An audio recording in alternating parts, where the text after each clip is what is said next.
Hi, so this video is going to be a fairly detailed look at how to find a therapist who's a good fit. And there's going to be a specific focus on how to find a neurodiversity affirming therapist who's a good fit, especially if you're an autistic adult looking for therapy. Um, and so just as a general structure of this, the way that I conceptualize indicators that something is working or isn't working is essentially to start with the green flags. So the signs that a therapist is likely to be a good fit, maybe indicators that a therapist is going above and beyond in a certain area, or at least that they're doing very well in a certain area.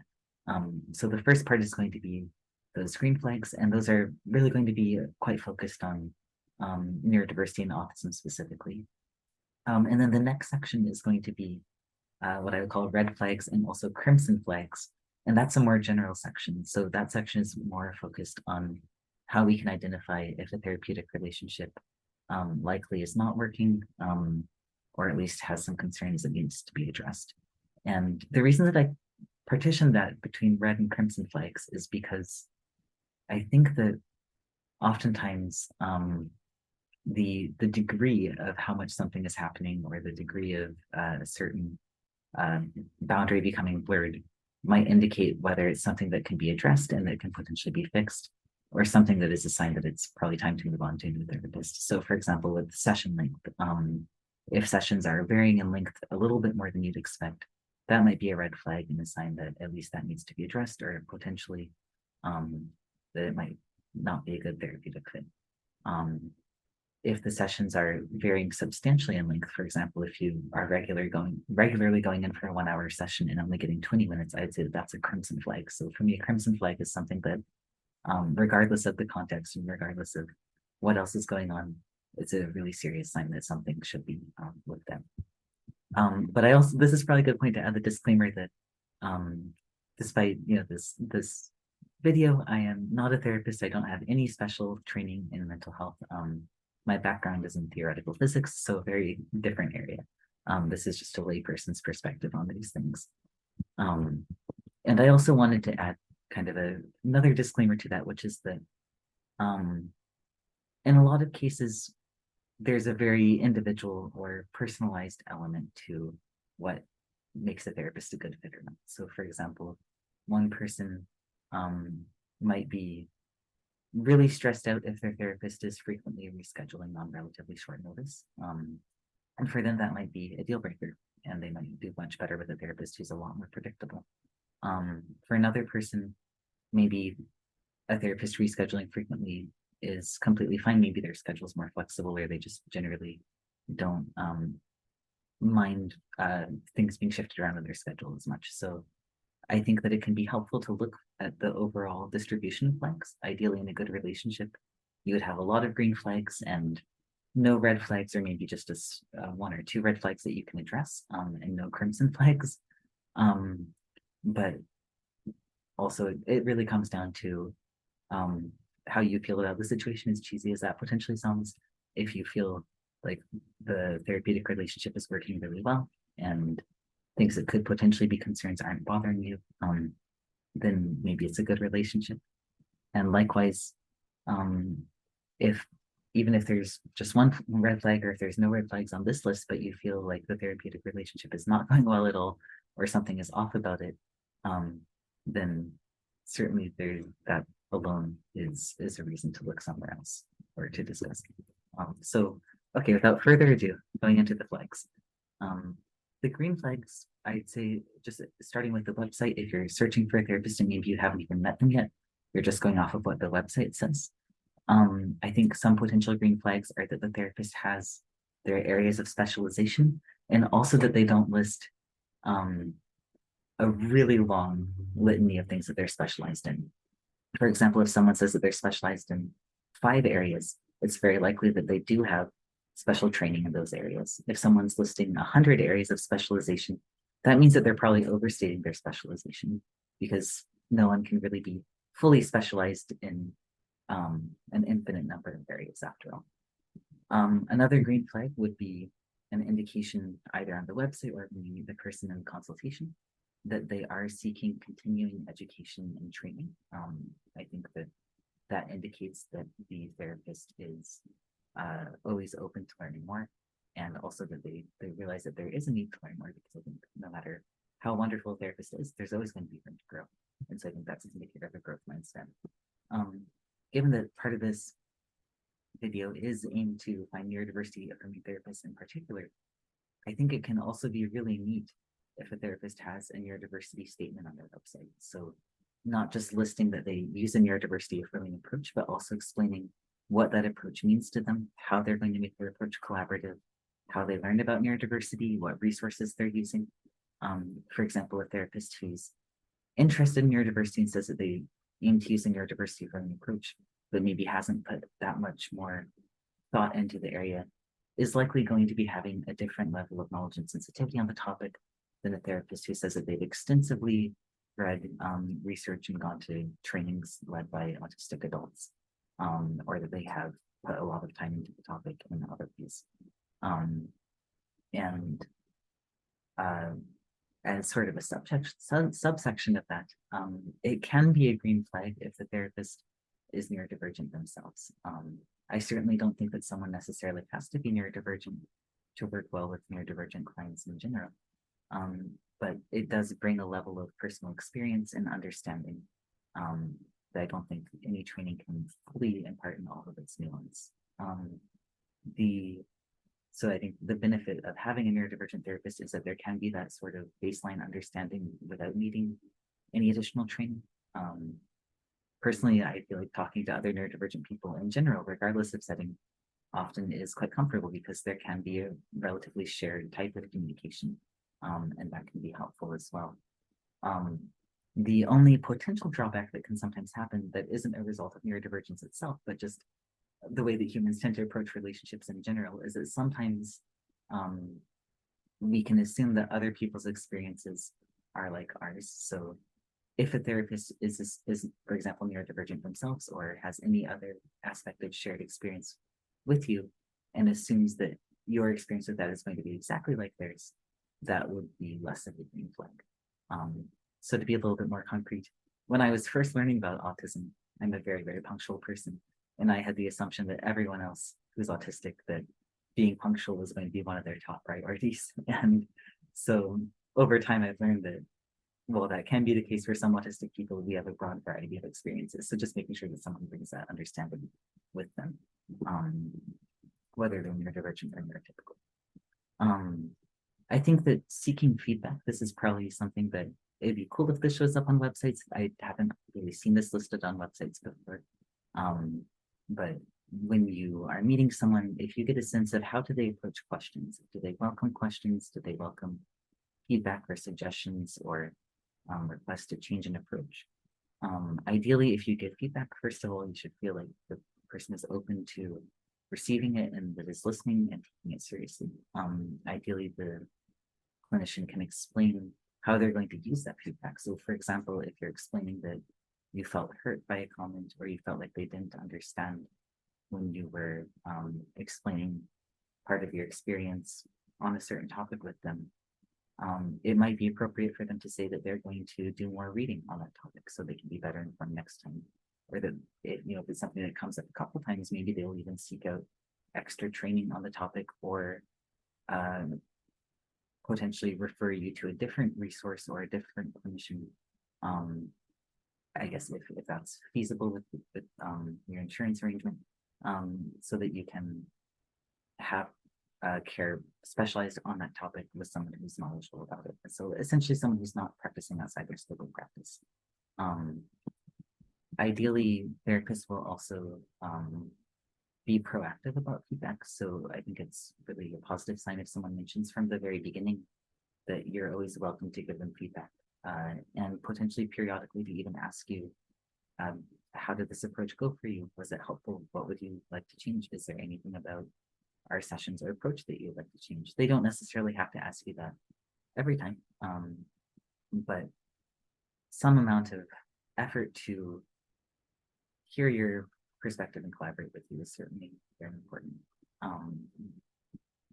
Generally, you should feel both safe and comfortably challenged, perhaps, in a therapeutic relationship. So there should be a feeling of security. You should generally feel like you know what to expect, especially if you've been meeting for a little while. So um, you shouldn't feel like you're walking on eggshells or wondering what version of your therapist you're going to get that day. There might be sessions that go a little bit better, a little bit worse, but there shouldn't be giant fluctuations in your care. You should be encouraged to develop other relationships in your life as well, and as appropriate. So, for example, um, you shouldn't feel isolated. You should feel like your therapist is supportive of you developing relationships that you want to and that are healthy for you. Um, and over time, you should probably have at least some interactions where you can uh, identify ways that the therapy is helpful for you.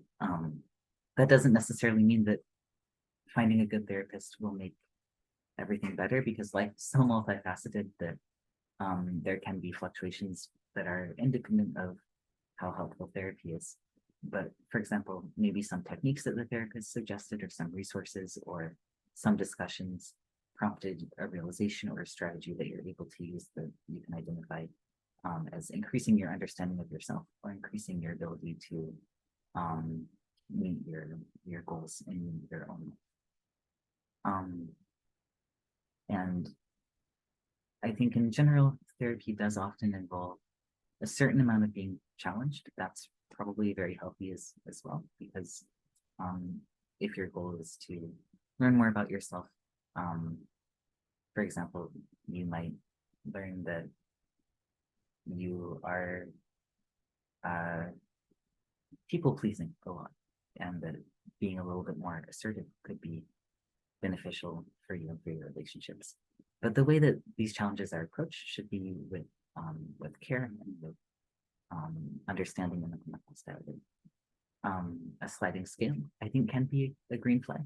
Obviously, not every therapist is going to have the financial ability or time to provide a sliding scale.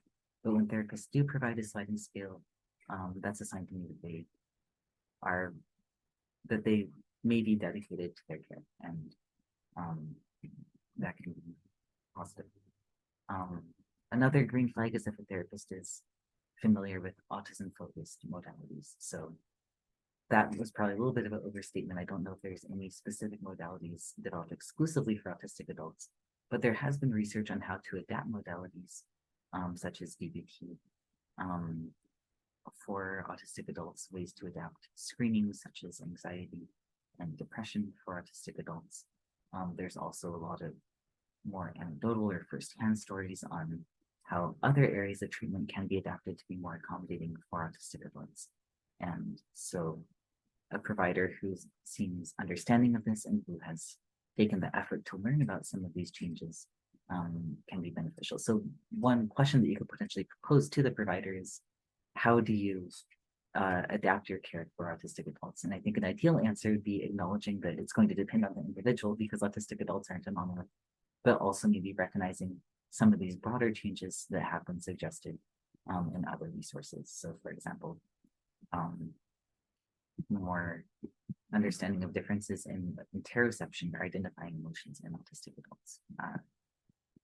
There should also be a pretty collaborative approach and transparency. Setting goals together rather than the therapist deciding goals for the client is beneficial. And also offering accommodations when possible.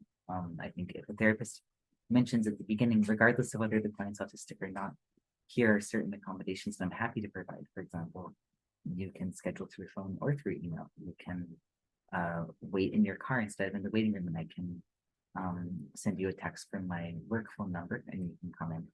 And those things are also green flags that the provider has put effort into this area and is thinking of accommodations. Okay, so what are the red and crimson flags? In some sense, they are the opposite or the absence of green flags, but I feel like they're still worth going through on their own merit. So one potential area that could be a red or crimson flag would be problems with scheduling reliability. So are you being contacted at the last minute to reschedule quite frequently? Is the clinician running late often? Are the sessions going over quite a bit or being cut short or just generally fluctuating in length? Does the clinician ever skip a session or not show up to a session. And again, like the degree of that, I think determines whether it's a red flag or a crimson flag, and also whether you feel comfortable. And this is, I think, going to be a general trend throughout some of these flags, where if you bring up, for example, if someone's 10 minutes late on a regular basis and you bring that up to them and they make an effort to be more punctual in the future, or at least to discuss it and take it seriously with you, maybe that's a red flag that has been resolved. If you bring up that the clinician is 10 minutes late and they yell at you or they just don't listen to it at all, and continue to be 10 minutes late, then I think that's kind of a crimson flag or sign that the relationship probably isn't going to work unless there's some other reason why you really value seeing the person. I guess if you are okay with them being 10 minutes late every time, then maybe it's still like keeping. But that would be generally how I would try crimson flags. Another red flag would be being dismissive of your experience. So, for example, if you disclose that you're autistic and the clinician says that you can't be autistic, especially if that's based on a stereotype, like if the clinician says that autistic people can't be social, or autistic people can't have friends, or autistic people can't be as empathetic as you. There's some more obscure ones I've heard as well, but I'm forgetting them now. But in general, if you feel dismissed, or if you feel like the provider is not making an effort to learn about what you're saying, that can definitely be, again, I think a red flag or a crimson flag, depending on how often it's happening and how severe it is. I think another area of this is that in some cases, clients might come up with resources to help the provider understand them. So they might send articles, for example, that would explain their experience, videos. For some people who use social media, they might, I'm not familiar with social media, but like the short videos. I've heard of people bringing short videos to their therapist to explain what they're going through. If a provider, for whatever reason, isn't willing to look at that material to learn more, I think that would be quite concerning. Ideally, a provider, if they really identify an area where they're frequently misunderstanding or needing to learn more about the client, it's actually great if they take some of their own time to learn about that area. But I realize that that might not be possible for every single area. At the very least, during session, they should definitely be open to anything that you're bringing up, and addressing any concerns or any material that you to show them. As far as red and crimson flags for physical touch, a general rule is that a clinician really shouldn't be initiating physical touch with the client, with very few exceptions that I could think of. Like maybe if there's an established long-term relationship and the client and the clinician knows the client's comfortable with it and the client is crying, then maybe the clinician can put a hand on their shoulder or something like that. But the clinician should never be making the first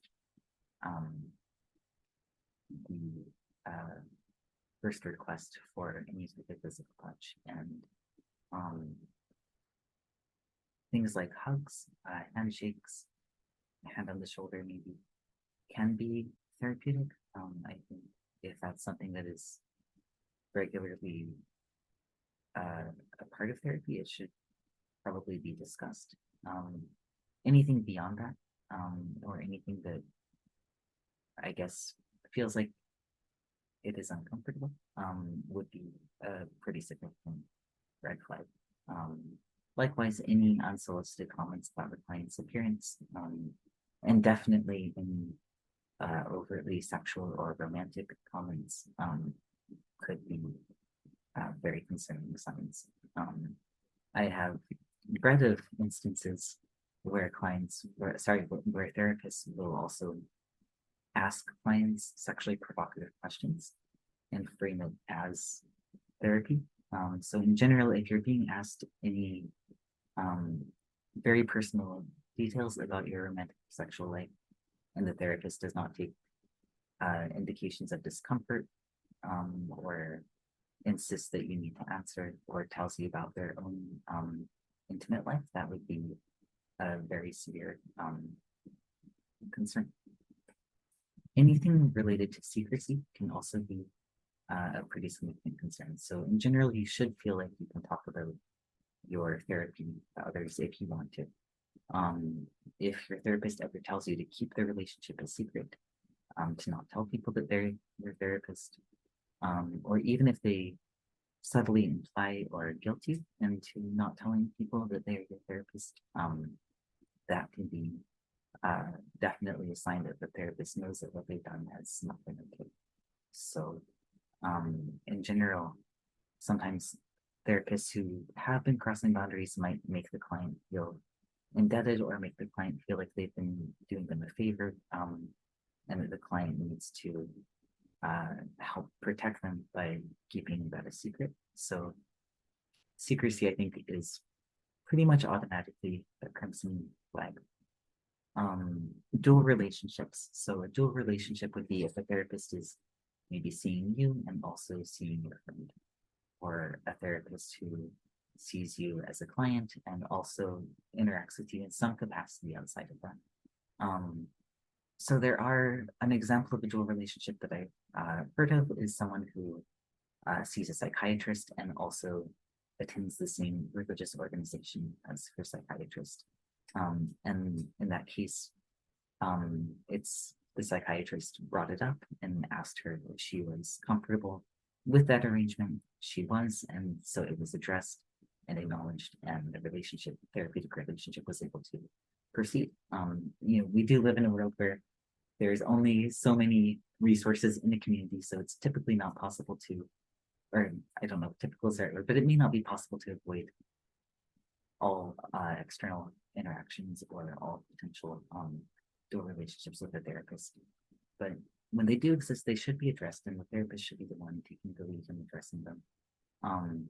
If a therapist is unwilling to address dual relationship, or if a therapist is starting to develop significant dual relationships, like seeing someone that you are in a very close relationship with, or starting to see multiple members of the same family, or anything that involves like really intense involvement in your life, that would be a very significant red flag.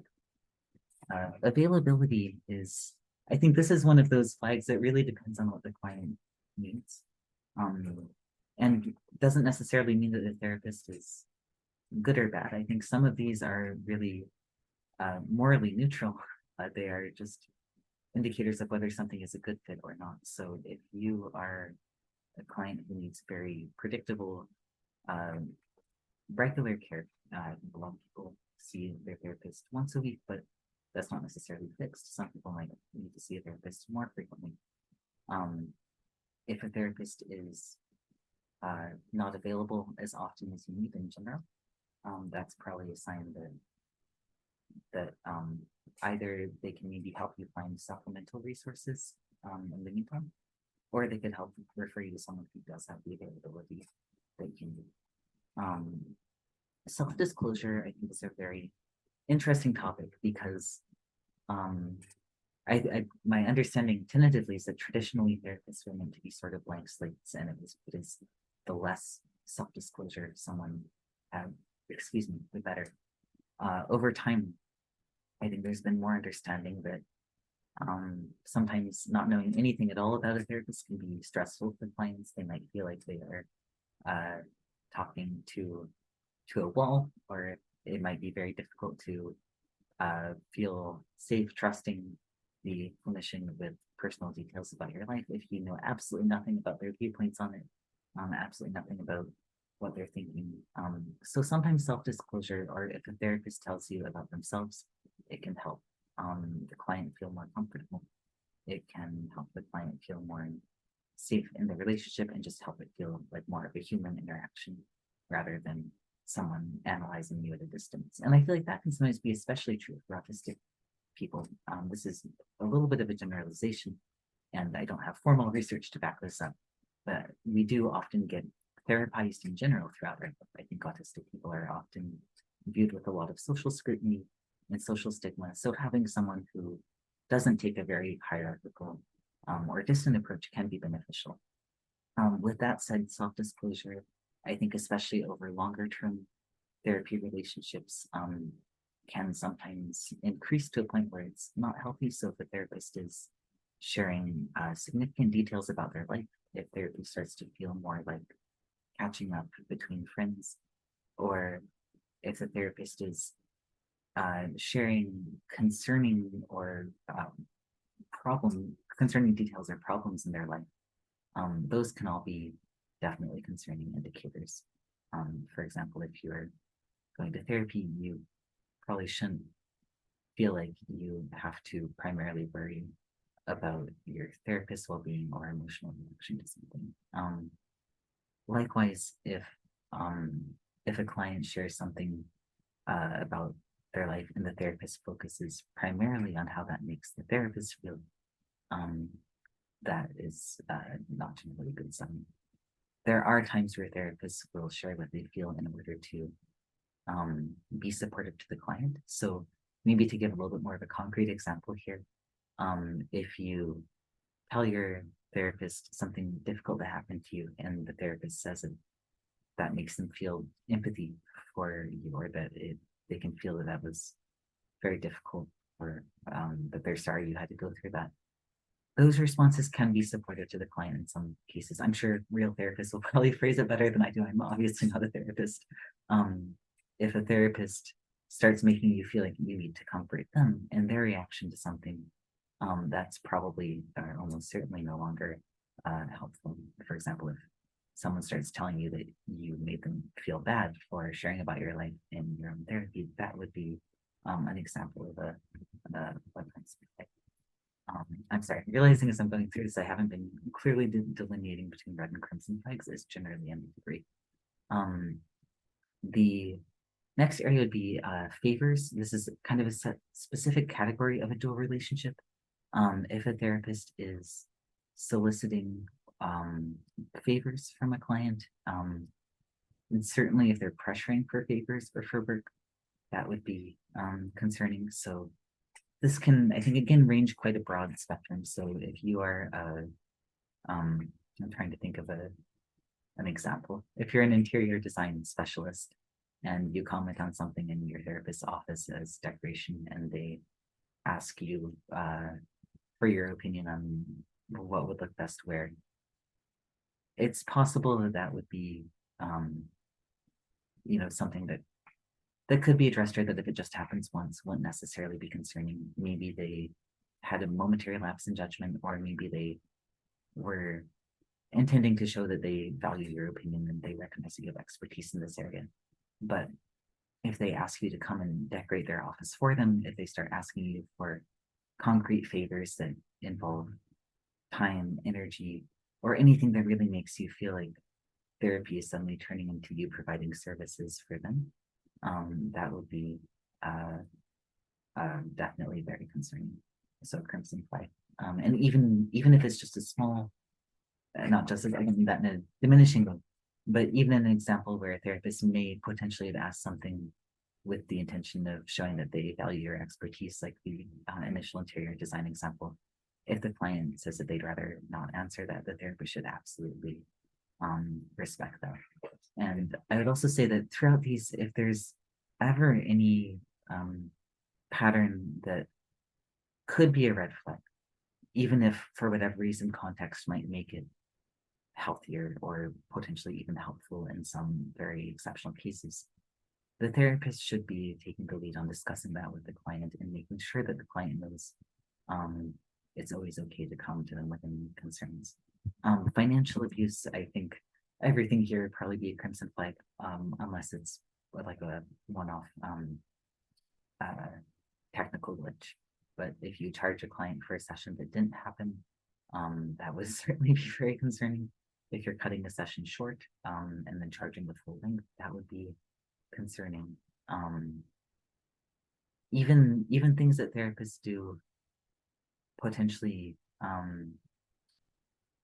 that could be financially beneficial to their client but that aren't agreed upon can be concerning, because it can lead to this feeling of instability, and it can also make the client feel indebted. So if a therapist suddenly waives the session fee without discussing that, that would actually also be a red flag, because that's not typical practice, unless you suddenly have a change in your finances and you've discussed with them and agreed formally to a sliding scale fee where you're not paying or you're not paying as much.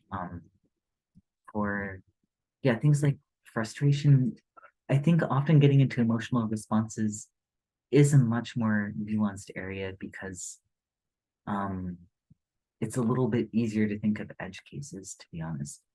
But I would say that one should always feel safe in therapy. If you feel like your therapist is expressing frustration towards you, um, that's already a sign of concern. And certainly if they're not willing to discuss it, or if you bring up that feedback and they put the blame back on the client, that would definitely be very concerning. There's also sometimes specific examples of this that uh, happen fairly frequently in abusive therapeutic relationships where the client where the therapist might say that the client isn't treatable or is difficult, and certainly if that becomes generalized to saying that the client is hopeless or that no one could ever help them, that would be very alarming. Even saying that the client is treatment resistant is something that um, can be very harmful because it often, that is unfortunately not so uncommon, but there are therapists who perceive that have specific expectations for how the client should progress.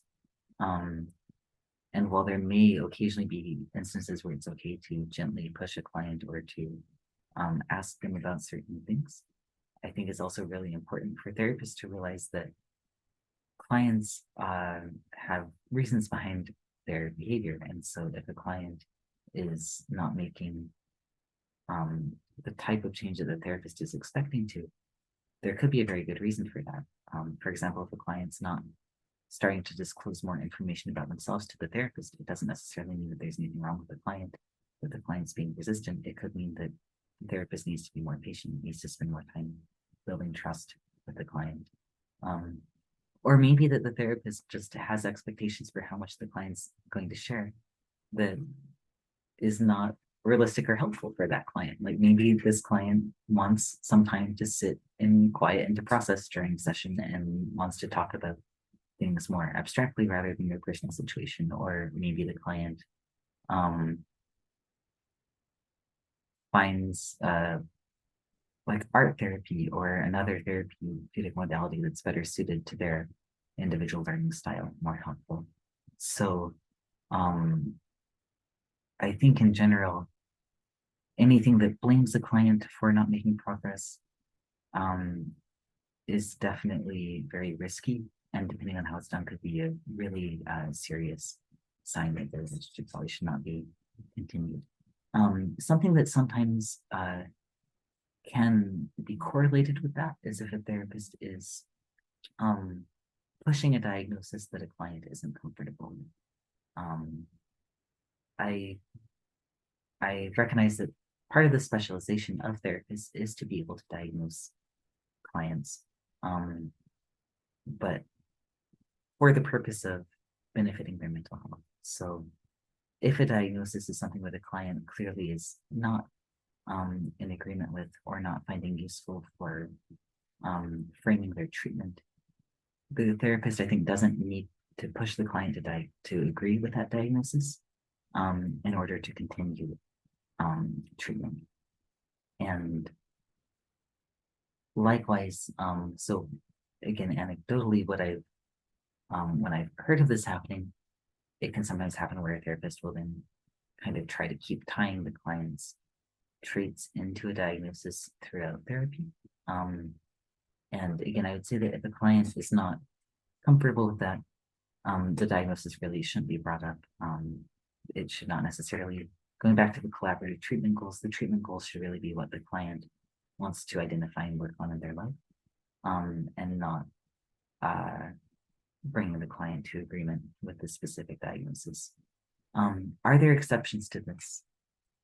I've been thinking about that, and I feel like there may be some exceptions if acknowledging a diagnosis is critical to the client's treatment in other ways. So potentially if a client is in psychosis and does not realize that they're in psychosis, that would be an example where maybe having them recognize that would make them amenable to getting treatment for it, which would then allow them to start working on their other goals. But where I've heard of this happening most commonly is labeling a client as having borderline personality disorder. I'm not sure if that label is helpful if the client is not good. Okay, so that went a little bit longer than I wanted. Another potential boundary violation could be isolation. So this one I think also can bring a certain amount of nuance to it, because there may be certainly instances where a therapist is encouraging a client to leave an abusive or unhealthy situation, like a domestic violence situation, or something else that is clearly wearing down the client's self-esteem or well-being. And this can be done in a collaborative way, it can be done in a gentle and supportive way. But that kind of encouragement can be healthy, and it can be a helpful step for helping the client realize that there are better support networks out there, that this would be a positive change to make in their life, and that, you know, they don't deserve to be abused, they don't deserve to stay in an abusive relationship.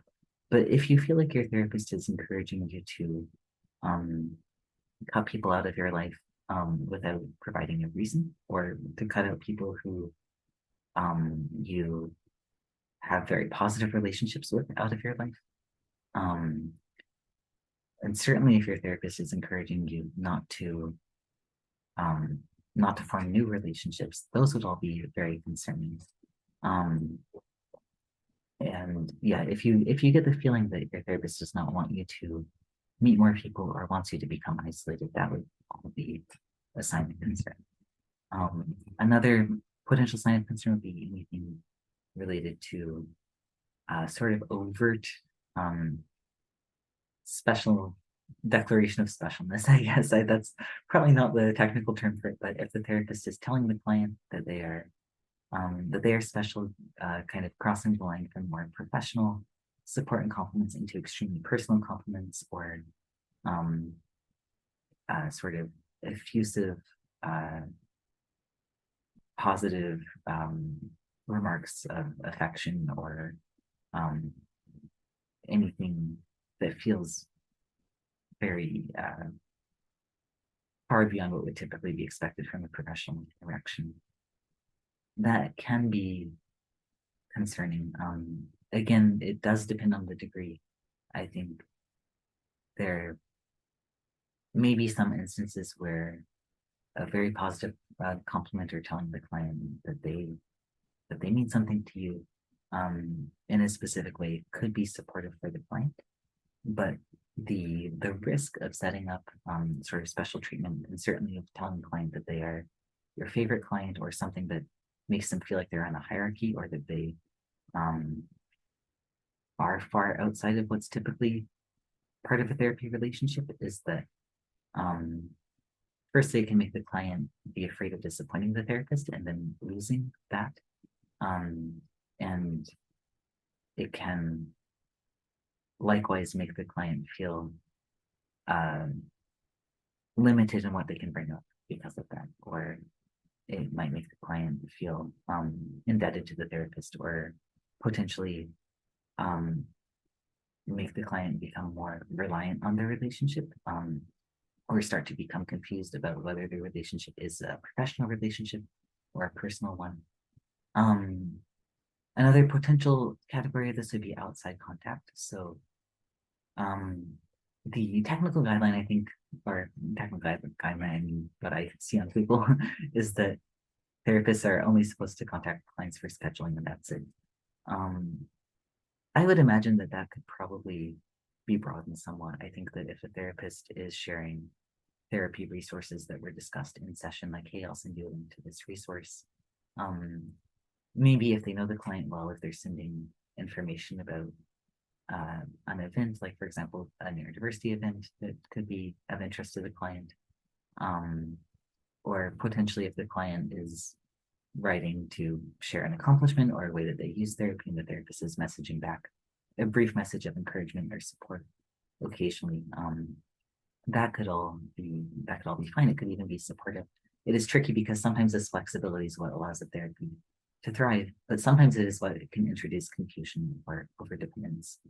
In general, if you are contacting the therapist on social media, on their personal phone number, um, if they are initiating contact with you about really anything that's not scheduling or maybe sharing like those agreed upon resources, that would probably all be a red flag or a crimson flag, depending on what is shared. If the therapist is asking you for help, sharing with you in great detail about their life through text message or through email or social media, or if they are certainly if they for whatever reason would be expecting the client to reply to them at intervals outside of session, again outside of like maybe checking on someone's safety if someone's been in a crisis, um, that would all be definitely crimson flag. And I think it feels a little bit weird to end a video after going through a list of egregious concerns. I'm going to try and put in the description below the video some resources and potentially do a second part of this video focus specifically on resources for people who feel like they may not be in healthy therapy situations. And also, I think a much under discussed topic is there are people who don't feel comfortable in therapy for whatever reason. Maybe they've been through ABA as a child and have like really traumatic associations with therapy. Maybe they don't have financial access to therapy where they are. That's something I would love to think about more, about alternatives to traditional talk therapy, and hope to come up with um, some more tangible suggestions on the topic in the future. Yes, I hope everyone is well. Take care.